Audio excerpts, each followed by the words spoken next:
Before today's episode starts, I want to tell you about Village Pizza. They're our sponsor. I love Village Pizza. Go buy Village Pizza. Village, enjoy this episode.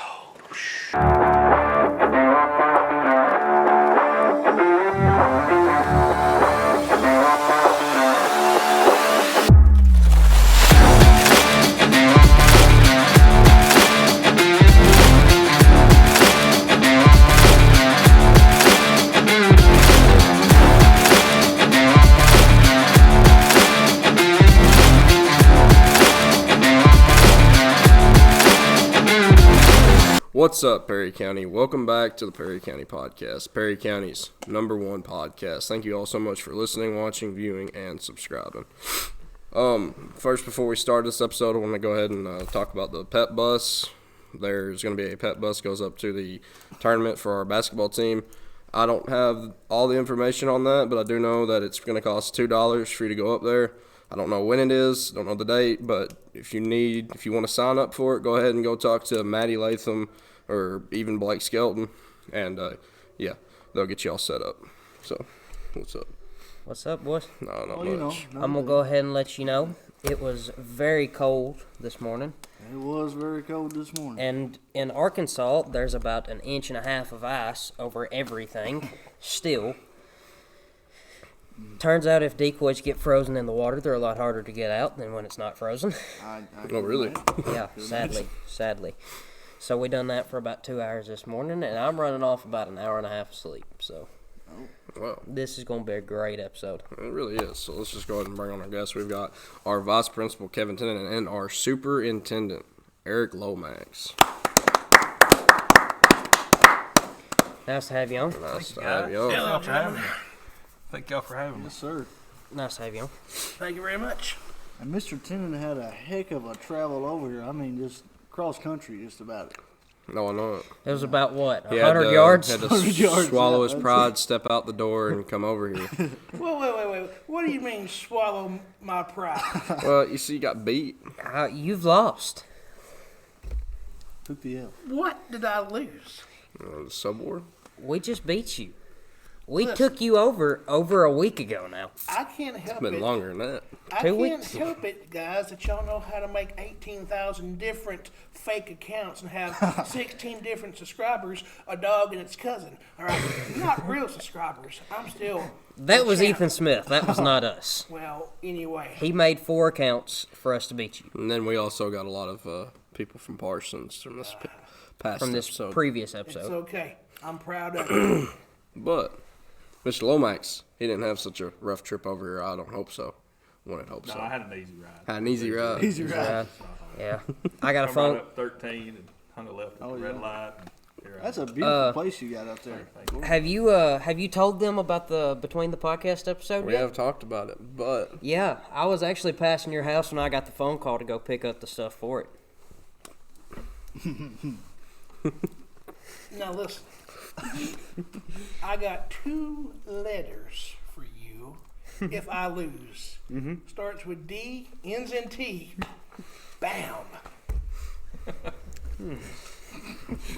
Finley, you got him. I got Mr. Eric. Well, he is running off 1 hour sleep, so I mean that kind of may give us a little bit of advantage. I would hope so. Yeah. Yet Connor did say it was going to be a lot of random odd and end information, Oh, which is about all the knowledge I have. I don't know about you, man. I'm going to DT. If I lose, I guess to, the superintendent will decide my punishment. if I lose to y'all, I will be gracious and run out that door. Well, sadly, the thing is I still have the stuff in my truck. I got to make sure it's nice and cold. Ooh. nice and cold. Harsh. Just like the, well, maybe not like the world of education. I was going to get into that. Y'all are both in the world of education and the business. I'm going to knock you out right here. And I'd say both of y'all been in it for a little while now. A little bit. How long y'all been doing it? 25 years for me. I'm finishing up my 25th year in education. I'll start 26 in July. Like 23, 24. That sounds not fun. What was your first like job in it? First job in education? Yeah. Well, my actual first job in education, when I graduated UT Martin. I did my student teaching in Union City at Ridgemont Elementary, and I was a PE teacher for about a month before Christmas. And I didn't major in PE. My major was in human learning 1 through 8. And I was going to go back and get my PE endorsement and do that, but they hired somebody there from the county, which I understood that, and I came back to Perry County at Christmas, and a job opened up at Loboville, maternity leave, and I taught 4th grade down there, and to finish out the year, and then I was hired back to teach 4th grade the following year, and was off to the races. So I've got a little over 25 years when it starts, like 25 years and 3 months, I think. But education has definitely changed a lot in the last 25 years. And I love it. I love the kids. I've never had a job in education I didn't love. I taught 4th grade. I taught 5th grade. I taught 7th and 8th grade. And I was a principal, and then I was a supervisor for a year, and I've been a director the last 10 years. So it's been a good ride. You know, I hear you might have been a vice principal for a day. I was a vice principal for a day at the high school. Mr. Mikey's vice principal for 1 day. I couldn't tote the load like Mr. Tinin does. I ended up getting a supervisor job right after that. So I was 1 day, as Mr. Mikey likes to aggravate me about. Yeah. 1 day. So what was your first job there? I was the GED teacher for the Families First program, which meant if people wanted food stamps, they had to go through me in the GED program. And the supervisor said, if they don't show up at 7:30, you go home. You get paid just the same. 7:31, many days, I was already gone because they didn't show up. And it's been long enough I can say this now. This one lady, I don't even remember her name, she missed a week of classes because she wanted to party. She told me that. She had, kids at home. So before I signed off on her to get her food stamps, and I got the permission from the supervisor from the DCS office, I made her write a 10-page paper over responsibility. So. Do you feel like that paper helped her?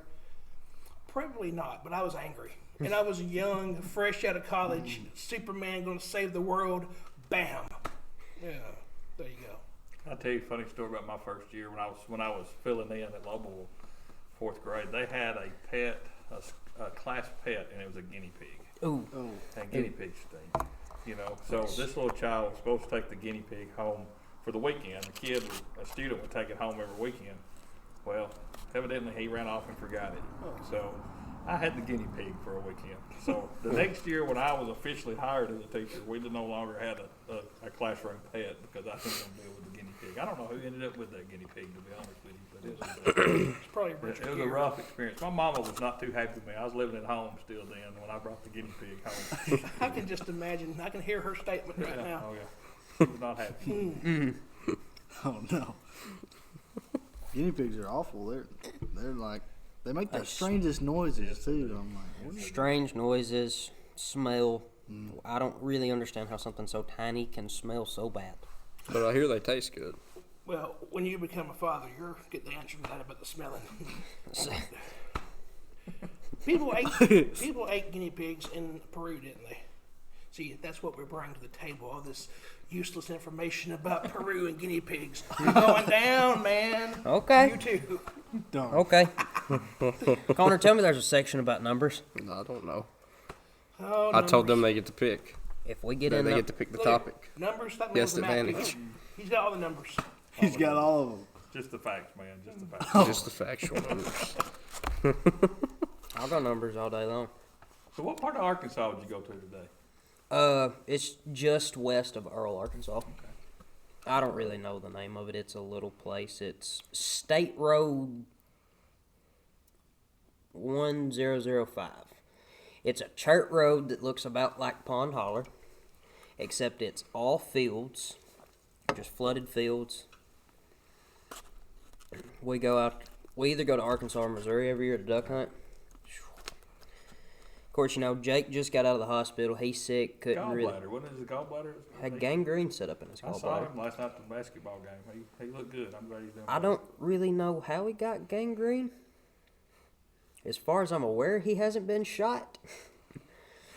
I'm gonna tell you what, the gallbladder to be something that's really useless can be very serious when it starts getting infected like that. You know, Mr. Brent Cunningham had an episode with that a few years ago. And it was, Really? you get those gallstones and stuff, it can be serious. It can be serious. He was fine 15 minutes before Emily ended up taking him to the hospital. Yeah, it's amazing. He said all of a sudden it was just like, said heartburn set in really, really bad, and then he couldn't. A lot of people think they're having a heart attack. Yeah. Actually, one of your mama's friends, Miss Amanda Strickland, she was talking to Todd about it, and she said when she was 24, she said she thought she was having a heart attack. She woke up in the middle of the night, and then she said she felt like she was having a heart attack. Man, I feel like I'm on Dr. Phil with all this serious stuff. Oh, that's awful. But hey, that's good to know. Mr. Eric, I hear that you're a heck of a golfer. Well, I play. I don't know if you'd say I was a heck of a golfer or not. I enjoy playing. My wife and I play quite a bit. We played today at Henry Horton, and then we're going to probably play tomorrow at Buffalo River after church, and we play just about every day. I mean, our winter's been honestly pretty mild this year, so we've been able to play quite a bit. 50 degrees. I mean, like today, it was pretty nice towards the end. It was cool, like you said, in the morning. It was cold. This morning it was cold. We teed off about 10:30 this morning, and it was a little cool then, but it warmed up. But you play golf? You golf? I don't play much, no. If I tried to swing a golf ball, it probably wouldn't go so well. I was real competitive in school. I played sports, and as I got older and got out of college, my knees hurt, and I still like to compete. And golf was something that you can do for the rest of your life, so I picked it up.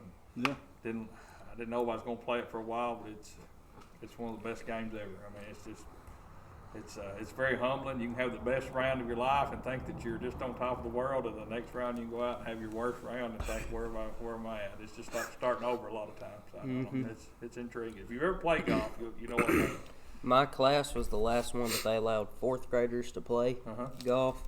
I played my fourth grade year and realized, nope, golf is not for me. Hey, Jake was a pretty good golfer. Jake was a good golfer. I had him in school at Lomax. But I had baseball drilled into my head too much. I couldn't play golf.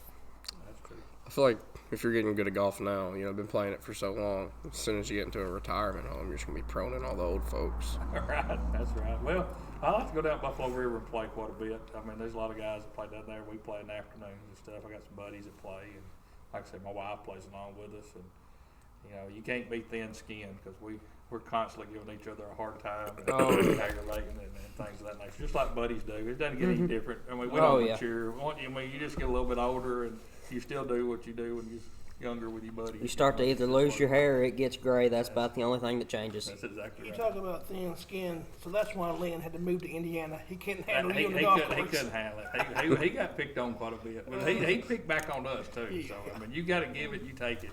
But I tell you what, it's a brotherhood. I mean, you just amazing. It's amazing that you can have friends that you meet and play golf with every Saturday or Sunday in the afternoons, and you just become close to them. It's almost like a fraternity almost. I mean, it's a good deal. And speaking of fraternities and whatnot, what college did you attend? I went to UT Martin. UT Martin. I was not in a fraternity. I went to UT Martin, and I actually shared a room with Robbie Moore, Mayor Moore, and we had a bathroom. And at Martin, you had you had 2 beds in one room, a bathroom, and then 2 beds in another room. So Mr. Tinin and Mr. Rhodes, Mr. Mikey were our suite mates, as you'd say. We shared a bathroom, and Mr. Mayor Moore and myself were on the other side. We had a lot of good times. So 3 of y'all out of the 4 went to education, and then what did Mr. Robbie end up majoring in? He majored in public administration, and it's part political science and part business. Yes, sir. And he got into the banking business and done real well. Robbie's been mayor, over 18, 19 years, something like that? Yeah, It's been a long time. It's been a long time. And one thing I can say about Mr. Robbie that, a lot of people, like a lot of mayors, they don't get out and like work and stuff. But I remember it's been 4 years ago probably when we had that bad flood. Me and Todd, we had to go somewhere, and it was like 4:30 in the morning. And there Robbie was in a pair of hip waders trying to clear out some of the water on the roads. I mean, you just don't come across that much, that character. No, he is definitely invested in Lomax and in the county. And I know one night, a lot of times on like Thanksgiving and Christmas, we'll get together. I've got a big cooker that we grill out with at ball games, and we'll smoke turkeys.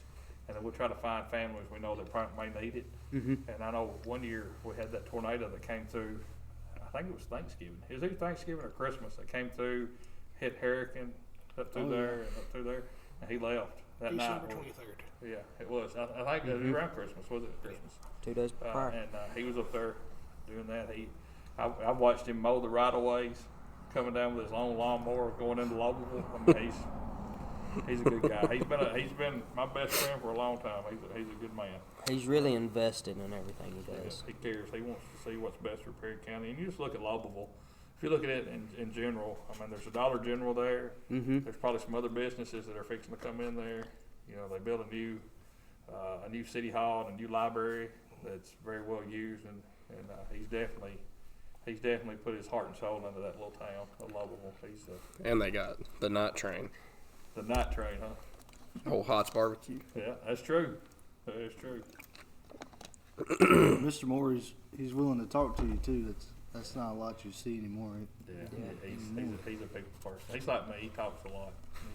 You know, when we call each other, you know, one of us takes a breath, the other one starts talking. So Yep. I talked to him before I came up here. He's me and him were talking. We talk just about every day. Well, I might have heard maybe just a little bit of shenanigans that you and Mr. Robbie would do on one of your suite mates. Maybe if y'all played a bunch of pranks or We something. did a few pranks. Could you maybe illustrate one of them for me? We were probably the greatest tag team ever of penny locking somebody in the door.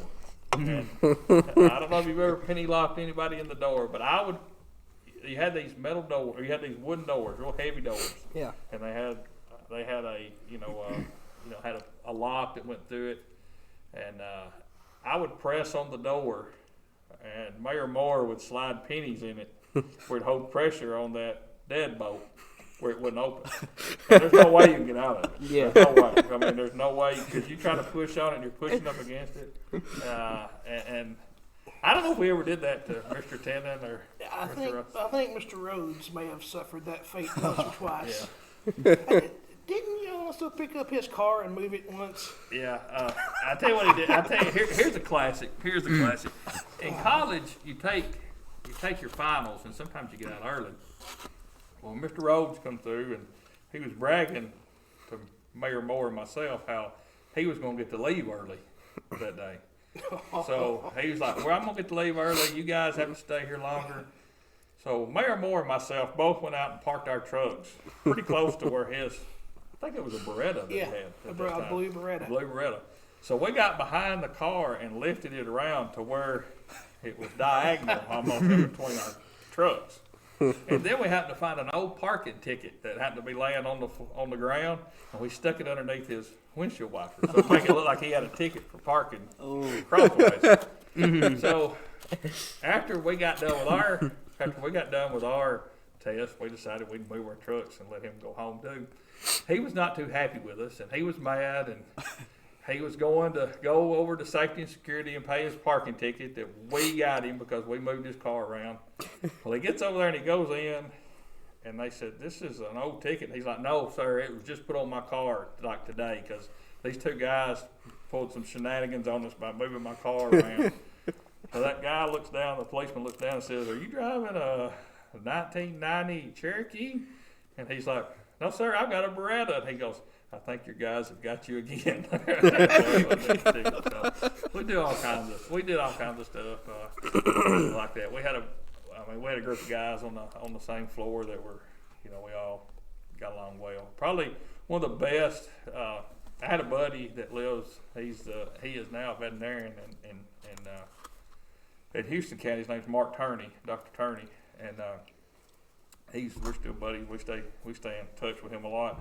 He would take Pringles can lids and pour water in them and freeze them, and then they'd be like hockey pucks. He'd kick them underneath our door. So when we come in on Sundays, they'd be puddles of water in our floor everywhere. So we took a potato chip bag one time and put shaving cream and lotion and everything you can think of, and we rolled the end of it up and slid it underneath this door and jumped on the back of it. Well, it shoots it out like a shotgun in their dorm room. And I've heard of this. It goes.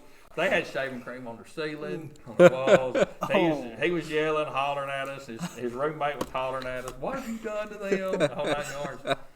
Well, we called him Opie, and he said, guys, y'all got to show me how to do this. I'm going to do these other guys. And we showed him. Well, they finally got their room, everything cleaned up. Well, he rolled it up and slid it underneath their door, same way we did it. Well, he hit about midway of the bag. It shot out the bag and blew out the back and shot back across his room and did it again. So he had to clean his room up twice. But we do all kinds of stuff. We wouldn't tear anything up, but we had a lot of fun. We'd aggravate each other, all in fun. Now, nobody ever get mad. If they did, they didn't stay mad very long because usually somebody was doing something back to you after that. I was about to say, normally what goes around comes around. Well, Mr. Rhodes, he didn't like the chocolate pudding I put in his bed once, or the can of mousse that fell behind the microwave and started spewing everywhere. When I had hair, so I said, "Here you go." It went all over his room. Well, I had hair then. I had a mullet back in the day. I mean, it's hard to believe that now I have no hair, and back then I had. This could be your future, boys. That's right. Don't remind me. I'm Todd McCaig's grandson. I'm getting the classic toilet seat on top of my head. Oh man, I hope he doesn't see that. I've told him that before. What else you got for us? What do you think about this new regime at school? This brand new wave of, authority down at the high school. Oh, the young guns. The young guns. Well, I got to say that I'm really proud of them because I'm part of the reason they're there. You know? So, I don't know. I mean, I think there were some things that they felt like probably needed to be changed or looked at. I think Mr. Rhodes did a great job as an educational leader, and he's our math coach and system-wide. He's really helping our math teachers and everything. I don't mean anything bad like that, but I was different. I mean, when I became principal at Lowell, I was a little different than Miss Kathy, and Miss Kathy Garrison's the best principal I ever worked under, but I did some things a little different than what she did. That's just human nature. Like Miss Fessmeyer before. Right. And Well, everybody's going to look at it a little different. yeah, and Mr. Morris was a great principal. Was a principal there for a very long time, and when Mr. Rhodes come in, he changed some things that Mr. Morris had, and I've heard a lot of good things. It's like about Mr. it's Morris. like a movie reboot, it is. Same I mean, characters but different actors, you have, we're so consumed now by cell phones, and I mean, at times there's no interaction, there's no personal, there's nobody talks. I mean, nobody picks up a phone now, even in my job. I'm director of schools. Nobody picks up the phone and calls the board office or on my cell phone number. A lot of people have my cell phone number. It's not like it's a hidden deal, but they'll message you on Facebook before they'll call you or they'll text you before they'll call you or something like that. I mean, we have a hard time. I think it hurts a lot of times with communication. So the cell phone policy probably need to be back in play because there's just a lot of things that happen. There's a lot of things happening in our world now that's different than it was 25 years ago. I mean, when I grew up, you can come up and say, somebody aggravated you, something like, I'm going to kill you. I mean, that's just how we talked back in the 80s. And now you can't do that. Since Columbine and all the school shootings and things, the world has changed. And we're constantly evolving and we're constantly changing as people. So there's some things that just had to change, I think he's got a biased opinion since, yeah, you do.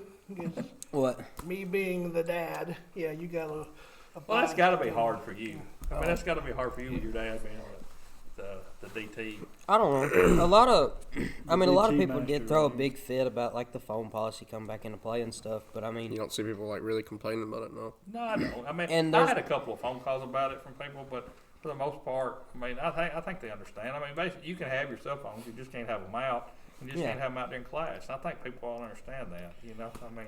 Let me tell you what I did with a cell phone once at Lewis County. Because when I was a teacher over there with this man's father, we talked together over there. In Lewis County, you can have phones, period. I had a broken phone that I had with me. It didn't work. And I had a problem with this one kid with his phone, so I had to take it up every day. So one day I took it and had it behind my desk. I had some books up on the desk. And I just took a little hammer out and started doing that. And of course, I had that broken phone. And I said, "Here you go." That kid almost lost his mind. I said, "Hold on, Chief. Here it is. You get it back later. But just know you're not supposed to break the rules." Well, I mean, and we're talking about negative things to you guys. I mean, I'm assuming the cell phone thing may have been a negative thing for some, but it may have been positive for others. It don't But bother think about me. the good things. You know, the ACT. I mean, they got an ACT club now where, you know, the Renaissance programs continue. We had that not too long ago, and all the CTE programs that we're having that we have at the high school that give you guys opportunities to do things and look and see what you want to do outside of life once you get out of high school, what you want to go ahead and do. Well, there's not very many high schools where, like, whenever I graduate, I already have my OSHA 10 and I'll have OSHA 30 this semester. Yeah. There's not very many places where that's going to be available to you. And here's what we've got to change in education, in my opinion. We've got to change the thought of if you go to a trade school that you're somewhat less of a student than if you go to college. Yes, sir. And that's the conversation we really need to start having. My dad was a welder, and when I was in college, I welded. I built trailers. We went out to Arkansas and bought trailers. When you said that about Arkansas, I was going to ask you that earlier. But that's what I did. And when I was in college, I come in on the weekends, I welded. I built 5x8 trailers, like lawnmower trailers and things like that. I learned to trade. He taught me. I mean, it's good to know trades. Yeah, and here's what's happening. I mean, you've got baby boomers that are starting to retire. You don't have welders. You don't have electricians. You don't have pipe fitters. You don't have plumbers. You don't have that you've got to have. HVAC. Right. You've got to have those people. They're the backbone of the country. And for people to think, you know, that going to a trade school is somewhat less than doing college is just not right. I mean, college is not right for everybody. I mean, No. and honestly, on the college side, a lot of times there have been some degrees that have been put out there that once you graduate, you can't get a job unless you go on and do something else. And Philosophy major, you know. yeah, I mean, so that's what I'd like to see change. I mean, people need to realize that just because you may not go to a university and you're going to a trade school or a TCAT, which is kind of a university in itself, honestly. Yeah, my dad taught at one. You know, like I said, he's a welding instructor. And, So many kids were, before they even graduated Lewis County, they were certified. Right. Just like we have now over here. I think me and you, we got 600 hours so far in industrial maintenance over there. If That's we go great. during, I mean, if we that's go great. during Yeah. the summer, we'll be graduated. Yeah, in I mean, Hey, December. I know a student that came through our high school that went and did the industrial maintenance, got out, ended up being like the foreman at Fort Glass, Really? making really good money. And now I think he works for TVA. I mean, it's a great opportunity for people to be able to do things. It's a bright future. and we got to change that. That's got to be changed. I mean, I will people have say- philosophy, perceptions got to be changed, in my I think opinion. probably one of the best parts about it too, I'm debt free.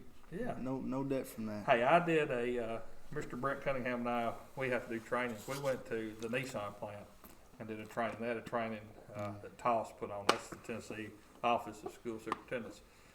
So we went up there and did this training, and the CEO from Nissan comes out and talks with us, you know, and he's like, kids come here, they start in working on the line, they start off at $14 an hour. This has been 5, 6, 7, 8 years ago.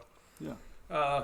They start here. We train them. They had their own TCAT on site. Smyrna did, and or Nissan did, and they said within 2 years they'll be making $28 an hour if they come through the program and stick with it. You take an engineer that gets out of school, they're going to have a lot of debt.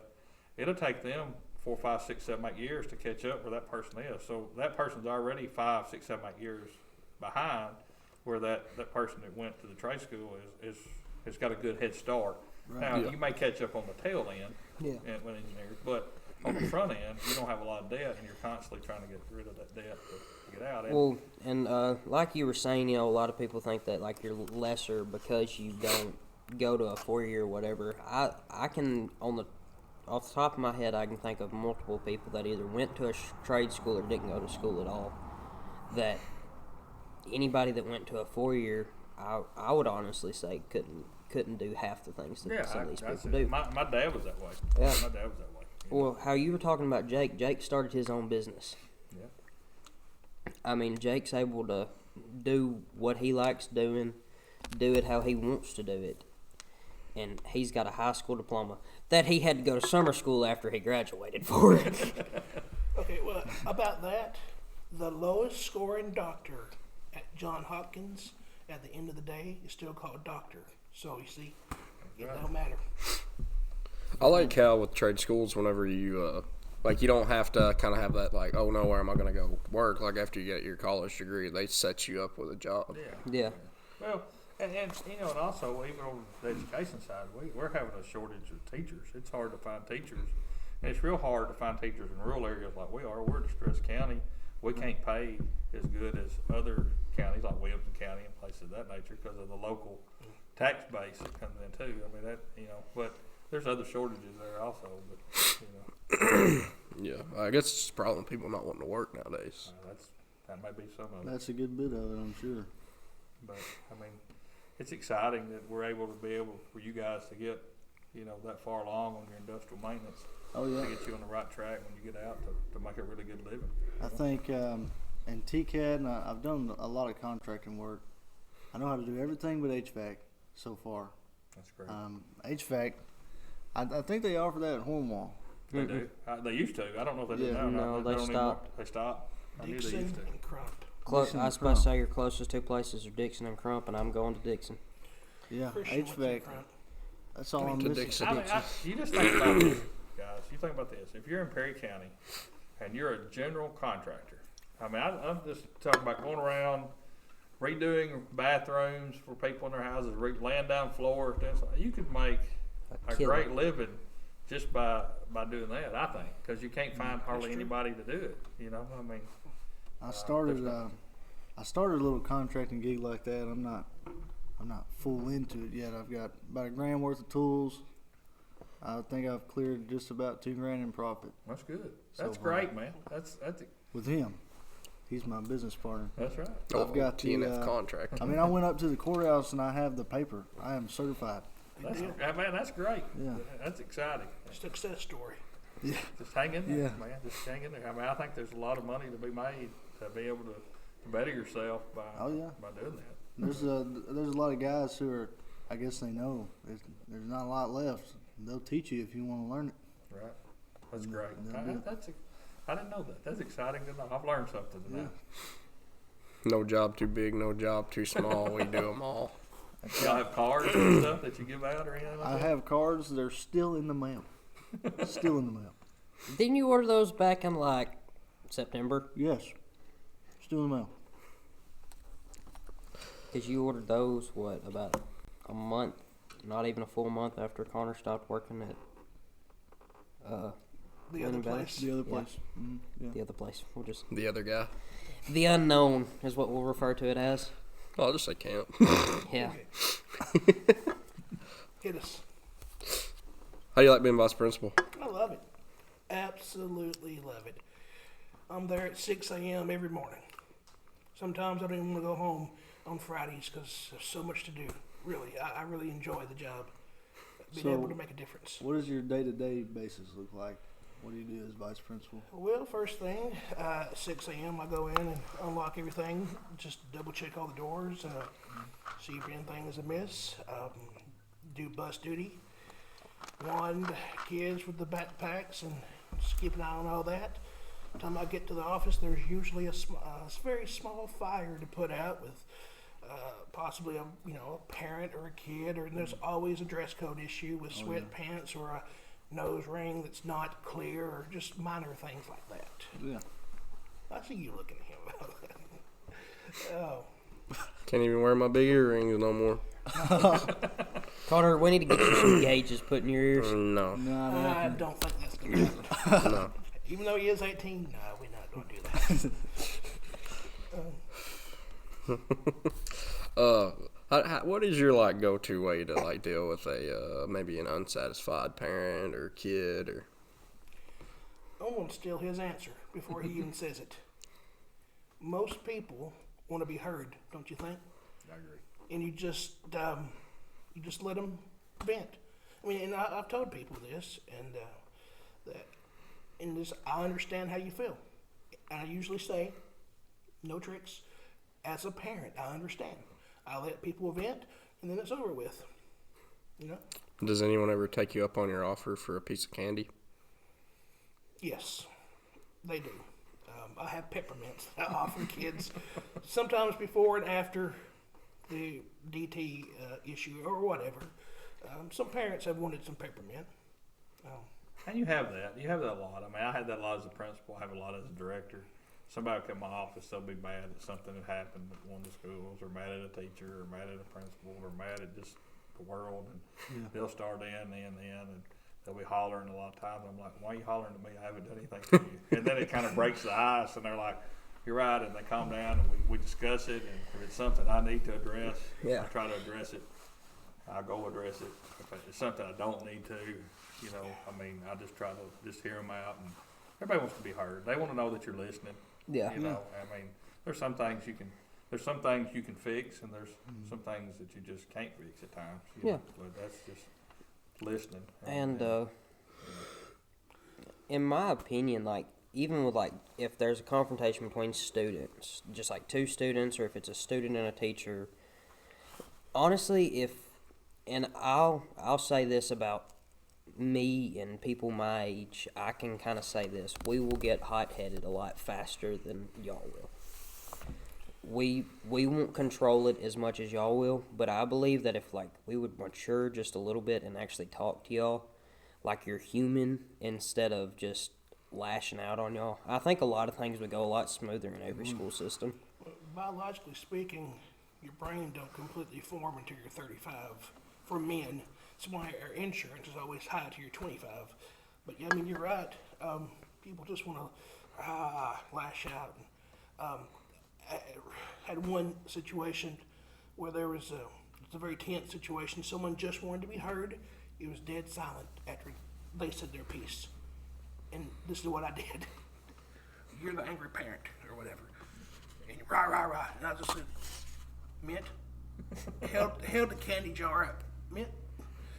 Some think the SRO was in there. He just kind of had to hide his face because he was about to break, But and you can't take it personal. No. Yeah. I mean, because that's the thing. If you start taking things personal, then I mean that's hard. I mean you gotta. I mean exactly. And I mean, like, at the end of the day with parents, and I don't know this firsthand, like, I know sibling-wise, like, I'm really protective over my siblings, so I don't understand how much more protective a parent is going to be over their child. So, I mean, I can understand how, like, sometimes, they'll hear just one side of the story, or even if they hear both and they don't know what to believe, they'll be... And they're going to protect their child. Yeah. And that's understandable. They should, because they're the parent. Here's two things if you want to see people get fired up over: it's their children and their money. Yeah. So I mean, I can speak firsthand on the second one. Mayor Moore, who works is in banking, we've talked about that a lot. I mean, they get, if you're going to get somebody that's going to be emotional or things, it's going to be, I mean, because, if you're messing with a kid, or they feel like somebody's messing with their kid or have done their kid wrong, I mean, that's something to be cautious be upset about, too. Yeah. I mean, I understand that. I'll tell you, take off what he just said then. I got many parents who I talk to a lot, and they actually will say, actual quote, "Oh God, Tinin, what now?" Because I make it a policy to call every parent, and I think I've missed one or two, but anytime I talk to a kid in the office, I always call the parent or the guardian and say, "Hey, I talked to, so and so about this situation, just so you know, just so that there's a transparency." We want Yeah. I used to do the same thing. I mean, used to when we had corporal punishment. Yeah. When I was principal, we paddled, and I'd always call the parent before I paddled. And I might have had a kid that come through school that was constantly getting paddled, and like you said, they'd call and they'd say, "Oh, Mr. Eric, what's little Johnny done now?" or something like that. Yeah. So I got to the point every now and then, I'd just call them, and they'd say, "What's little Johnny done now?" I just want to call and tell you that little Johnny's having a great day today, and you all be proud of him.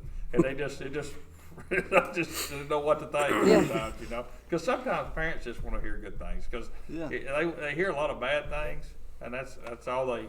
I mean, it's like anything. You go all day long, and a million people say, "Connor, you're the best student in the world. You've done a good job." You take one person that says, "Connor, you didn't do worth the crap today in school," or something like that. You'll remember that. You won't remember the 9 or 10 people that told you, how good a job you've done. I mean, that's just human nature, I guess. We remember the negatives. So I always tried to call parents every now and then to say, hey, I'm Mr. Eric. I'm the principal at Lobable at the time. I just want to tell you that I'm glad to have your kid, and we hope they do good. I do that now as director. I have parents that call and maybe complain about, say a bus driver, for instance. They may call and complain about a bus driver. And then I'll check on what they said, and then I'll follow back up with them a day or two later, and I'll say, everything doing better on the bus, everything good, and they'll be just like amazed that you called them back to see, what's going on. We've started the PCH. I feel like I should just take that phone up right now. We're doing Confiscated. PCHS Student of the Week now at school. I'm getting the teachers to nominate each week. First week of the month will be freshmen, sophomore, second, third, juniors, and fourth, seniors. So I'm hoping that will go well. When did we start this? Positive. We just started it this past week with freshmen. So I feel like y'all are bringing in a lot more stuff, and one of those is the Tinin token. Well, what's your opinion on the Tinin token? Give me just a second. I love the Tinin token. Have you seen one in person? I may not have ever seen. Do you know who Mikey DiPiazza is? I do not. Oh, well, he's a senior here at our school, and he's got his hung on his wall. That's great. You got one? It's in his wallet. They sometimes give them out at the Renaissance That program. is a great. And teachers don't have to take it if they don't want to, but it is worth 10 points if the teacher will in their classes. Now, is it 10 points overall grade?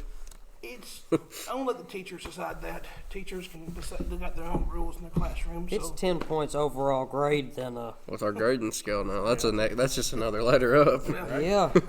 You could sell that for a lot of money. Yeah. However, I will say that You put that on eBay? I don't. they have sold. I have seen them sold for like, I'm $3 what I'm worth. I don't think I will use that though. I don't think I will have to. Let me tell you something along the same lines of the Tinin token. This year at Christmas, Mr. Tinin told me, he says, I've got you a Christmas present. So he has it wrapped up, and I'm getting ready to open it. And I told my wife, I said, he's probably got me a shirt with his face on it. That's what I was thinking. So I got it out. He gave me a shirt with my face on it. It said like Superintendent Lomax or something, Director of Schools underneath it. I'm going to wear it. I may wear it the first day of in-service next year. But no, I can't because we take pictures and I need to dress up a little bit for the deal. But let me tell you something about Mr. Tinin. I've known him a long time. Bring you a vest. I've known him a very long time. I was principal at Lobable, and he was down there. He was my 7th grade and 8th grade ELA teacher. He gave a speech when 8th grade graduation. There wasn't a dry eye in the building, and everybody gave him a standing ovation. And as far as I know, I don't know if they've ever been a standing ovation in 8th grade graduation before or since then. And he did a great job. He did a great job with it. He's a great. He did a wonderful job. I'll say that Mr. Tinin really did help my writing capabilities and also speed of writing my junior year. I learned that I can type a 3-page paper in 45 minutes and still manage to pass it with a 91. That's great. It's brilliant semantics. BS. Semantics is a fancy word for words, so you just got to use smart words for your essays. I lived by that. I mean, lived by that. Homecoming queen, Miss Emma Mars, the other night, she came to me at the game and said, I just used your brilliant semantics just this week on a paper. I said, there you go. There you go. Yeah, good deal. I wish I'd have had somebody like that teach me that when I was in high school. I struggled typing papers. I've never been good with words, really. Like, I can't type or write a speech. But, I can talk, just not write. Oh, I can type. I can type all day, but I couldn't have done that if I wouldn't have had him as a teacher. I mean, he boosted that.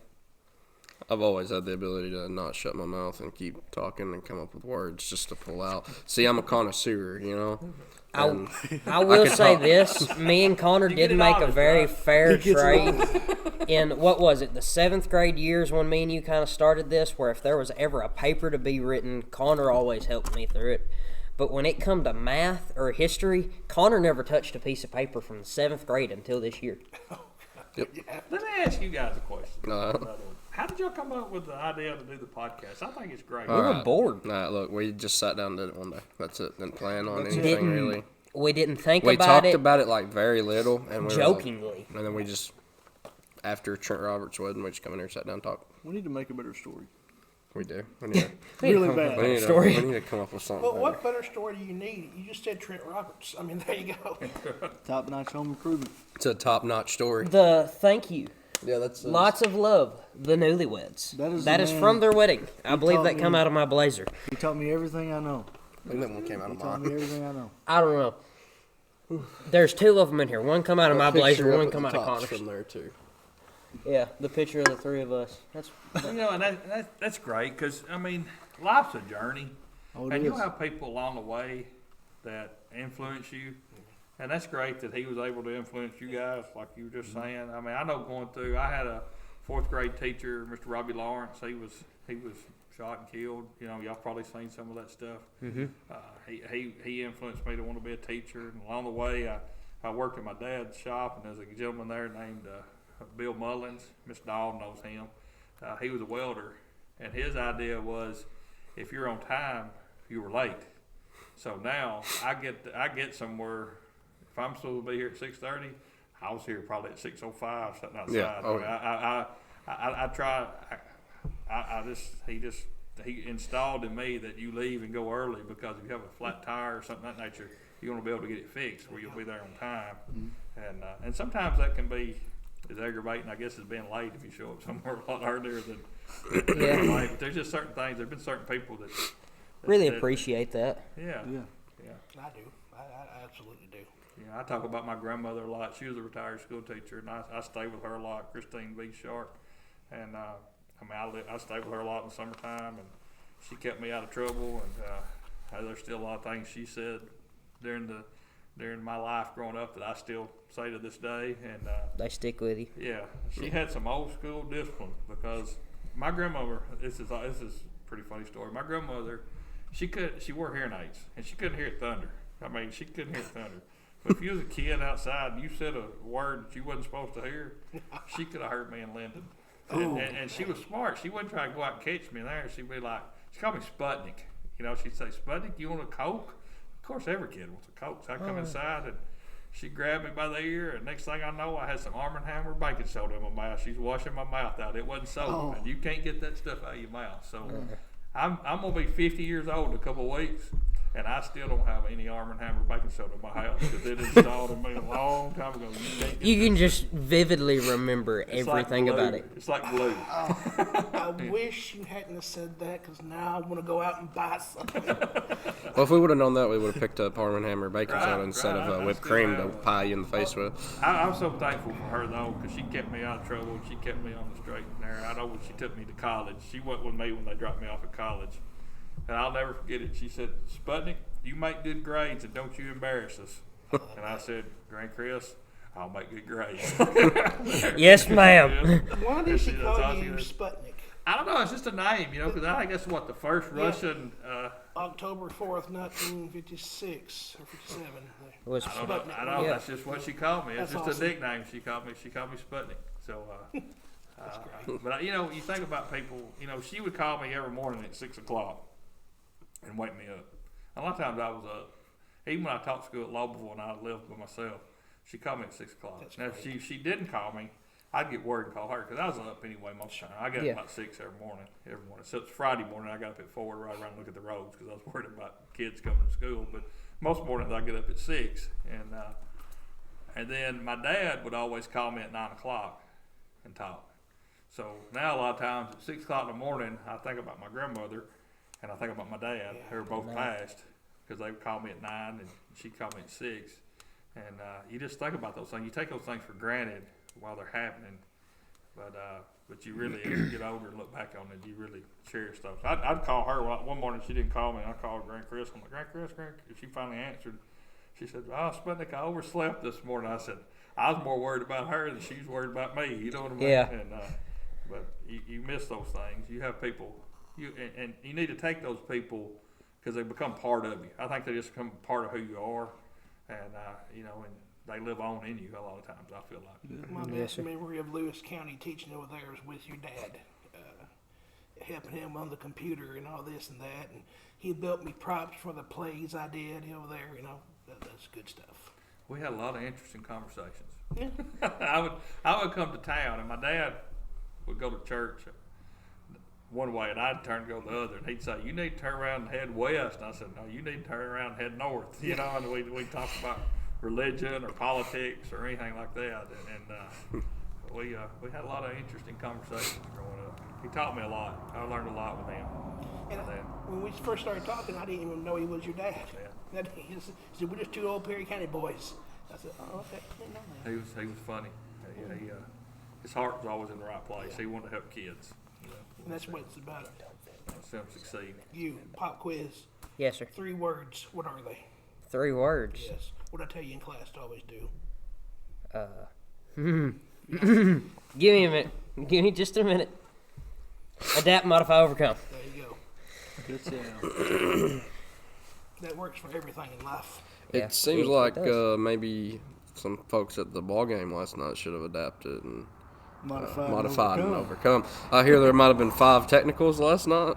I didn't make it to it, but I hear it was a good game, interesting game, and I don't know if there were 5. I remember 4. I know we walked away both winning. We So did. 2 wins. It was a good game. And the place was rocking last night. It was exciting to be Yeah. there. It was exciting to be there. You talk about the golfing with the brotherhood. There's the feeling of I was there. I was part of it. The Viking Nation, Viking fans, it's like a family. It really is. see, I don't know this as a fan. Like if I was up in the bleachers, and because if I would have been there, I definitely would have been instigating something. But Who would have thought? what can you get a technical as like somebody in the Oh, yes. Your team can get a technical They can because clear of a a whole section. Yeah. They can clear a whole section. That's why the SROs are there, so and the police are present in case they have to do something. And sometimes you can say some things that are not really that bad, and you can still get in trouble. And that was our Yeah. last Happened home to me game. last night. I didn't say it, but I was having to sit with my buddies, and all they said was He spouted out one thing, and you were like, "Well, I'm in trouble. I gotta yeah, go." we got scolded. All that was said was, you need to call that same foul, same play on this end. If you don't, it's a tragedy. And I thought we was going to get thrown out, but anyway, it was a good time. It brought back a lot of memories of growing up. I remember back when we was in, I think it was 7th or I think it was 8th grade maybe. We made a bet with Mr. Bird at the beginning of the year that he said he wasn't going to get a technical, and if he did, then he would throw us a pizza party. We made this bet 2 years in a row. He got thrown out that game. And during the season, he got thrown out. It was one of the nearer to the end games. Got thrown out. We were playing Big Sandy. There was no reason we should have lost to Big Sandy because our boys were playing good all night that night. And the ref had made a bad call or something. Like, it was just a bad call. Even people over there on Big Sandy's side was just like, that wasn't something you should have called. And Mr. Bird come up out of his seat, and you know how his face would always get really, really red whenever he would get angry? His face was the same color as, I don't know, Connor's tie. That's red. Yeah, Yeah, like, that's red. I thought he was going to have a stroke. Well, it's that passion. Oh, yeah. There's a lot of passion. Is that the same night he walked over there and grabbed that clipboard out of your hand and snapped it in half and handed it back to you? Yes, he took. Okay, so I was a manager and I kept stats for our team. Well, he took this clipboard out of my hand, snapped it once over his knee, folded it in half, snapped it again, folded it again, and had quarters in his hand, and snapped it into 8 different pieces. That's impressive. And it was the little compressed cardboard. And he handed it back to me, and it's just in pieces. So I just unclipped the papers, and I'm just writing on my hand the stats because I couldn't write no more. Yeah, but we got a pizza party that year, believe it or not. That's good. Yes, Ain't nothing like having we tried to convince him to give us 2 since he got 2 technicals that game, considering he got kicked out. Didn't And then swing who- for you, did he? Who was it? It was Blake. Mr. Blake Moore took over as head coach, and then Mr. JB was the assistant coach for the next 3 quarters of that game. Because that happened about, I don't know, a minute and a half into the game. Oh, wow. Yeah. No, it may Well, be. that's it. You gotta get Mr. JB up here. Then we gotta get him up there. Do you remember this? Your first year, no, second year as principal. Your listeners know more about y'all from watching these shows, so you gotta watch what you say. Because my wife says she listens to the show just to find out more about our kid. So I'm thinking, what do I need to say? What do I not need to say up here? What would you like to tell your mother about you that she's watching the podcast? What would you like for her to know about you, Connor? I don't know. It all comes. I mean, I out in figure the they know me wash. pretty good. You know, I've been living there for 18 years. I mean, I don't. What is today? February 4th? Yes. February 4th. 2 days short of 18 years and 4 months. See, that's the I'll whole trust number him. thing. I'll trust him. I don't know. February 6th makes 18 years and 4 months. Well, I could count, but But I mean, I could. You know. kind of moving like towards near like kind of ending it off. If y'all want to talk about anything else before I give y'all like our trademark question, you just go ahead and shoot it. But if you don't, then I'll move on to it. Is there anything that you maybe Do Do want you to have cover? anything for me? You got any questions you want to ask me that you haven't asked? Be a burning question you want to know. Do you miss being out at Lowell? Being the Well, principal? I tell you, like with my job's a little bit different because Right. it's kind of like an umbrella, you know. And you know, I got a lot of people that are under me that I work with. I don't say they work for me; we work together as a team. I miss the kids. I don't have the interaction with them a lot that I had before, even as a principal. You know, I sat at the front door every morning. Greeted everybody that 6 come through the o'clock when door. they come through the door, I knew every kid's name in the building, and I'd talk to them because I thought a lot of times that might be the only smile that kid might get That's right. all day long. So I would always make sure in the morning I was there. And I get there early because Bates's used to run a morning shift, and a lot of kids get there early and it'd be cold, like it was this Yeah. morning, for instance. I'd always try to get down there and let them in earlier than I probably need to be, just like you're talking about getting there early too. That brought back a lot of memories when you said that. You know, I always tried to be firm but fair with everything. I had kids. I always tried to be good to the kids, and because we all want the same thing. We want kids to succeed in life and become, you know, successful people in our community. And we want you people to come back here. We want them to have things here in Perry County that, you know, some of our quality students and all our students can come back and make a good living and be a part of the community. That's what makes Perry County great. I mean, you got to surround yourself with positive people and good people. And a lot of times now there's just not a lot of opportunity here industry-wise that we hope maybe that would get better, you know. Because, I mean, that's our Mayor Moore, myself, and a lot of other people have said this very same thing. Our greatest export in Perry County is our students.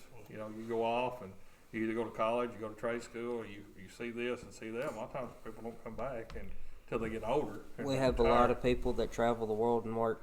Yeah. I mean, I can think of a lot of people that either go to the pipeline or to Right. the boat, or they'll go through a trade school or go to college, and then, I mean, where we're such a small county, there's not a lot of options here, but the options that we do have, not a lot of people go into. But it's nice to see whenever people do come back, though. Yeah, it is. Like you said, we have a lot of people that are almost like migrant workers because, you know, I mean, like you said, you know. They're here on a couple Yeah. holidays a year, or, Well, I a mean, couple months. Right. I mean, you take people that work on the boat. My stepdad worked on the boat. He was on 30 days and off. I think now it's like 21. They do 28, 28. 28. I mean, Yep. and a lot of that depends on what barge or what depends on boat the you're barge. working with. Yeah. And then you take people that work on the pipeline. A lot of my buddies, they'd go off and they'd be gone 8 months. They come back in the wintertime. They'd be here during the winter, and then as soon as it got pretty, they head out again. They're here 2 or 3 months, and then they're gone. That's what my uncle does. You know, the rest of the time. And you know, Perry County's a great place to live though too, because Oh yeah. you know the cost of living's not that bad, and you know it's getting better. You know, I mean broadband. You know, being able to get internet and homes that we didn't have a few years ago and things like that. I mean, And we got the home of pizza. hey, let me tell you something about home Village of pizza. Pizza. I'm glad you brought that up. They sponsor everything that comes around. And they're such a great part of this community. I mean, I know golf tournaments. We do golf tournaments for like the Terry Trevor. That's a scholarship we give. And Mr. Ronnie Averett and myself worked together on that. Terry Trevor was one of our great friends that died of cancer, and we try to, honor him by doing that scholarship. But this place always sponsors it. Have the Shriners tournament, they always sponsor. They're always good to sponsor everything. They're a part of the community, and that's kudos to them. They do a great job, I feel like, as being in our community. That's what it's all about. And how we talk about our community being so small, like Mr. Bart, for instance, last weekend? Yeah. Last weekend I did a little bit of just trading with him. I traded a set of tires for some wheels and tires. And then he bought my stocks and stuff off of me. But, like, just because we're younger than him, like all of his students, one of the vehicles he owns is a older model Silverado he bought off of a student that graduated our freshman year. And, like, it doesn't matter if he had you as a student or is going to have you as a student. He still treats you like a person. And that's how a lot of the business owners around here are. Like, Village does it, and then Mr. Mikey, whenever he owned his game store, he knew a lot of people in the community. And I think that's one good thing about us having such a small community is everybody's willing to talk to you. I'll tell you a story. Just what you're going goes off that. I first started teaching school. I taught 4th grade at Lovable. I had a little S10 when I come in from college. So I get in my green S10 and I'd ride around and try to see where all my students live. Mm-hmm. And just kind of get a perspective of how they're living. Because, sometimes kids come in and the only meal they have may be at school. I had a kid that lived in a school bus that was covered up in a hill, I had kids that lived in houses that were made out of, pallets that had cardboard and stuff stapled on it. And I'd ride around. I rode up in this place, and it was a pretty bad place at that time. It's a little better now, but it was a pretty bad place down in Lowell, on the northern end of the county, not in town, but just out on creeks and places. I pulled up there going to turn around, and these people surrounded my truck. Mm-hmm. And I honestly didn't know if I was going to get out of my life. I mean, honestly. And this little kid come running out of the house and said, "Hey, that's Mr. Eric." And they said, "Oh, we've heard about you. You're good with the kids." They let me go. I don't know if I'd have been let go if they hadn't. Because I was in a place, and I don't know if there's some shady business going on up there or not. But you were the only smile. Hey, let me tell you, yes. And I tell my teachers about every other year, I'll bring it up in service. I said, you need to be good to a child just because it's the right thing to do. But the second thing is it may save your life one of these days, because I honestly don't feel like I would have got out of there. You don't know if it saved your life or not, but you're banking on that it did. Yeah, I'm banking on that. I'm definitely all in on that thinking it did. Yeah. Because at that time, I hadn't even rolled down my window yet, but they had my truck surrounded. And they didn't look happy. And this little kid come out and said that. And I was forever grateful. And that kid would have got a lot of mints in Mr. Tinin. He would have had a bag of mints to himself. But I always felt like you need to get out and just kind of see where your kids are, see what they're going through. Because it may be just a struggle for them to survive a lot of times. And you browbeat them about work that needs to be done. You need to do your work. There's no doubt about that. But you also got to have the human side of it and realize that these kids are doing all they can a lot of times before they get there at school. So I mean, that's we have all the rules and the policies, but if you just look at it on paper and you forget about who and what a kid may be going through, what if a kid is on his phone for a second?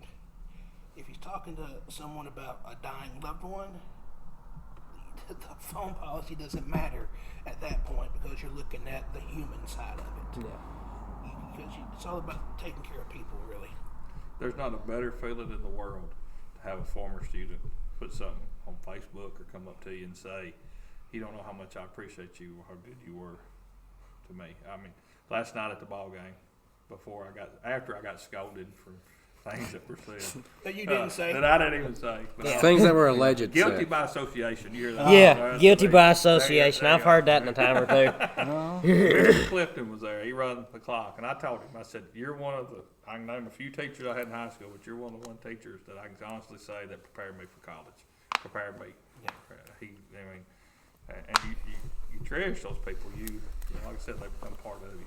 And, I mean, you all probably had teachers growing up that you really enjoyed having. You probably had some teachers you didn't enjoy having. That's just life. I mean, we all had that, you know. Some you can't wait to pie in the face, I think. But anyway.